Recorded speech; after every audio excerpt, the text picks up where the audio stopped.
मित्रांनो, आज आपण वर्ग 8वा विषय विज्ञान प्रकरण 2 आरोग्य व रोग यामधून उपघटक सध्या स्थितीतील काही महत्त्वाचे रोग याविषयी चर्चा करणार आहोत.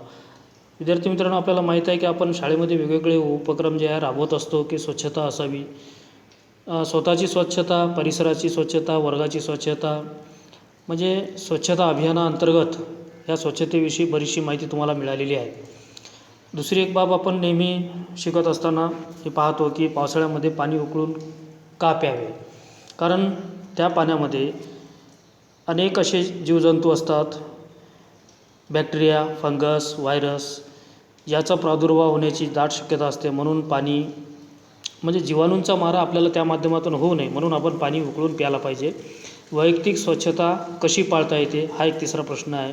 तर वैयक्तिक स्वच्छता पाळण्यासाठी आपल्याला स्वतःचे कपडे धुतलेले असावे, स्नान केलेलं असावं आणि आपले बूट, चप्पल जे काही साहित्य आपण वापर करत आहोत तीसुद्धा स्वच्छ असावी, ज्याच्यामुळे त्याच्यावर कोणताही प्रादुर्भाव कीटकांचा किंवा कशाचा झालेला नसावा.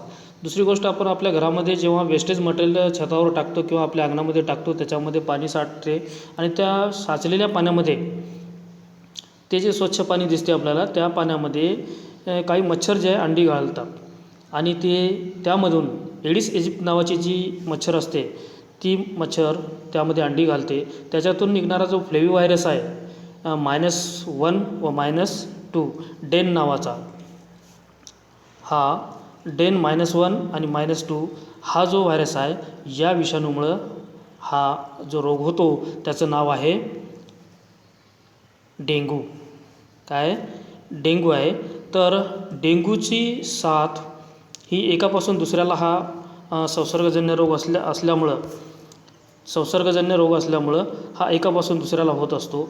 आता याची लक्षणे आपण कसं ओळखायचं, तर तीव्र ताप येतो, म्हणजे खूप जोमाने असा ताप आल्यासारखं आपल्याला अंग पूर्ण गरम होतो, डोके दुखायला लागतात आणि उलट्या होतात. सर्वात महत्त्वाचे म्हणजे डोळ्यांच्या खोबणीत दुखते, म्हणजे डोळ्यांचे वरची जी खोबण आहे त्यामध्ये खूप त्रास होतो, खूप दुखायला लागते. आणि रक्तातील रक्तबिंबिका म्हणजे ज्याला आपण प्लेटलेट्स म्हणतो, पेशी कमी झाल्या, वाढल्या, ही जी गोष्ट तुम्ही ऐकता तर त्या पेशी खूप कमी होतात, त्यामुळे शरीरांतर्गत रक्तस्राव होतो. म्हणजे शरीराच्या आतमध्ये पेशी कमी झाल्यामुळे रक्तस्राव होत असते. तर ह्या बाबीपासून आपल्याला सुरक्षित राहण्यासाठी या मच्छरचा नायनाट करणे फार गरजेचं असते. आता तुम्हाला माहीत आहे, नगरपालिका असो, ग्रामपंचायत असो किंवा आपल्या घराच्या परिसरामध्ये आपण जे प्रतिबंधात्मक उपाय म्हणून जे करतो, फवारणी करतो, रॉकेलची फवारणी करतो किंवा डास वाढू नये यासाठी अनेक उपाय आपण करतो. ते उपाय आपल्यासाठी कसे फायदेशीर ठरतात, तर डेंग्यूपासून बचाव करण्यासाठी. त्याचप्रमाणे आपण पावसाळ्यामध्ये पाहतो की हिवताप याची साथ खूप येते. त्याचं कारण काय, तर ॲनाफिलस नावाची जी मादी डास असते. का नाव आहे? ॲनाफिलस. हे ॲनाफिलस नावाची जी मादी डास आहे त्या डासामुळं हा रोग होतो, हिवताप. तसेच दुसरा एक रोग आहे ज्याला आपण हत्ती रोग म्हणतो. तो हत्ती रोग जो आहे तो क्युलेक्स नावाची जी डास आहे त्याच्या मादी डासामुळे होतो.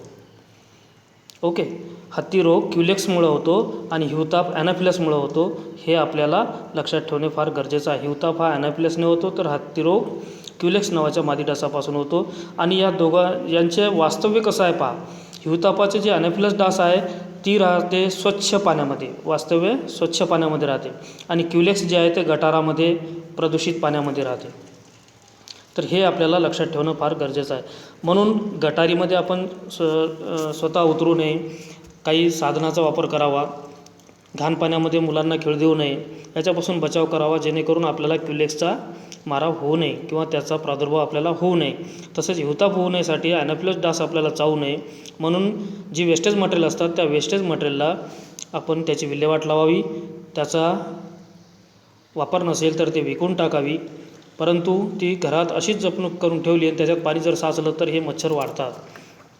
अजून एक रोग आपल्या लक्षात येत आहे की स्वाईन फ्लू. आता हा स्वाईन फ्लू होतो कशापासून, तर जनरली तो डुकरापासून होतो. डुकर या प्राण्याद्वारे तसेच माणसाद्वारे एकापासून दुसऱ्याला हा प्रसार त्याचा होत जातो. स्वाईन फ्लूचा जो विषाणू आहे याचा प्रसार रोग्याच्या घामातून होतो. म्हणजे समजा मला जर स्वाईन फ्लू झाला असेल तर माझ्या शरीरातून निघणारा जो घाम आहे तो घाम दुसऱ्याला जर लागला समजा तर त्याच्यातून किंवा या घाम सुकल्यानंतर हे जंतू बाहेर हवेत उडायला लागतात आणि त्याचा प्रादुर्भाव दुसऱ्याला होतो. तसेच नाकातील व घशातील स्त्राव व थुंकीतून याचा प्रादुर्भाव होतो. म्हणजे स्वाईन फ्लूचे जे जंतू आहे ते जंतू हवेमध्ये थुंकीतून पडले जातात आणि थुंकी सुकल्यानंतर ते जंतू हवेत प्रसार करतात, त्याच्या माध्यमातून हा रोग होतो. मग असे आजार जर आपल्याला होऊ नये किंवा हे झालेले आहे कशावरून समजायचं, लक्षणं काहीतरी त्याची दिसू लागतात. तर धाप लागणे म्हणजे दम लागणे किंवा श्वसनाला अडथळा निर्माण होणे, म्हणजे श्वास घेत असताना आपल्याला खूप त्रास होतो. श्वास घेत असताना जे त्रास होतो हे 2 लक्षणे खूप महत्त्वाचे आहे. आता श्वास घेताना जी आपल्याला त्रास होत आहे, अडथळा निर्माण होत आहे, तेव्हा आपल्याला असं वाटते की आपल्याला अटॅक येते की काय, परंतु त्याची ही लक्षणे कशाची आहे, मग स्वाईन फ्लूची आहे. सर्दी झाल्यासारखे होते, नाक पूर्ण जाम होऊन जाते, घसा खवखवणे, शरीर दुखणे, अजून 2 लक्षणे आहे. घसा खवखवणे म्हणजे घसा बिलकुल कचकच कचकच करतो, काही गिळताना त्रास होतो, घसा जाम होऊन जातो, म्हणजे घास गिळतानासुद्धा त्रास होतो आणि शरीर पूर्ण दुखायला लागते. या व्याधीतून आपल्याला जर वाचायचं असेल तर आपण आपल्या शरीराची नीटनेटकेपणा, स्वच्छता पाळणे फार गरजेचं आहे. विद्यार्थी मित्रांनो, स्वाईन फ्लूचे निदान कसे करा?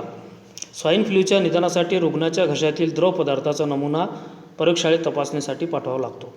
म्हणजे आपलं जे सॅम्पल आहे ते आपण प्रयोगशाळेत जर दिलं तर त्या माध्यमातून आपल्याला त्याच्यातून एक निदान लागेल की आपल्याला स्वाईन फ्लू खरंच झालेला आहे का.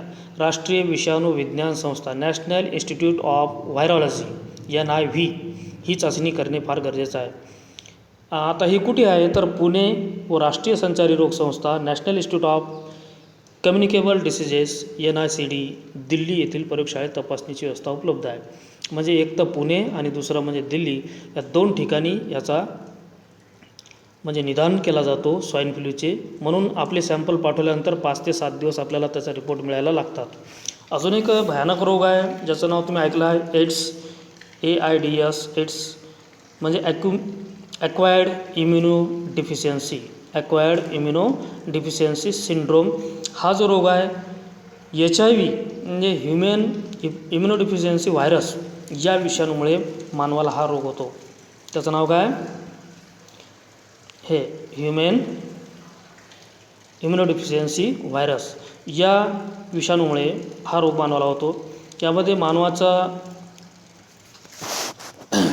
मानवाची जी नैसर्गिक रोगप्रतिकारशक्ती आहे ती हळूहळू कमी होत जाते.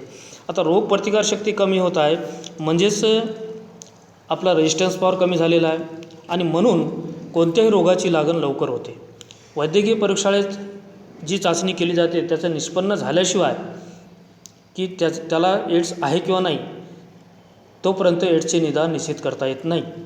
त्याचे नेमके निदान करण्यासाठी ELISA नावाची एक टेस्ट केली जाते, ELISA. ELISA ही रक्ताची एक चाचणी आहे, ब्लड टेस्ट आहे आणि त्याच्या माध्यमातून एड्सची लक्षणे आपण पाहू शकतो की त्याची सिम्पटम्स, त्याची लक्षणे ही व्यक्तिसापेक्ष असतात. म्हणजे प्रत्येक व्यक्तीची वेगवेगळी लक्षणे दिसायला लागतात. तर विद्यार्थी मित्रांनो, आजच्या या तासिकेमध्ये तुम्ही जी माहिती पाहिली आहे ती डेंग्यू, त्याची लक्षणे पाहिली आपण, त्याच्यानंतर स्वाईन फ्लू या संसर्ग होण्याची कारणे पाहिली की प्राण्याद्वारे होते, माणसाद्वारे होते, विषाणूंचा प्रसार हा रोग्याच्या घामातून होतो, घशातील स्त्राव, थुंकीतील स्त्राव याच्यामुळे होतो स्वाईन फ्लू. त्याच्यानंतर स्वाईन फ्लूचे निदान पाहिले. स्वाईन फ्लूच्या निदानानंतर आपण एक गोष्ट लक्षात घेतलेली आहे की एड्स आणि ही एड्स जे आहे ॲक्वायर्ड इम्युनोडिफिशियन्सी सिंड्रोम, हा रोग कशामुळे होतो, HIVमुळे होतो. हा सुद्धा आपण या ठिकाणी आज त्याच्याविषयी चर्चा ऐकलेली आहे. या भागामध्ये जर काही अडचण असेल तर तुम्ही मला विचारू शकता. धन्यवाद.